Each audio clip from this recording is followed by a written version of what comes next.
Sa iba pang balita, tiniyak naman ang pamunuan ng Metro Manila Development Authority o MMDA na kanilang isinasaayos na ang gusot na kinasasangkutan ng kanilang mga tauhan matapos kagalitan ng isang police officer dahil ito sa paglabag ng parking rules.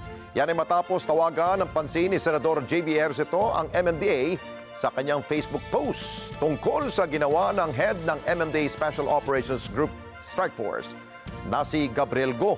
At dahil dyan, ayon kay MMDA Chairman Romando Artes, na nagpalabas na sila ng show cause order dito kay Go at humihingi rin sila ng dispensa sa ginawa ng kanilang mga tauhan.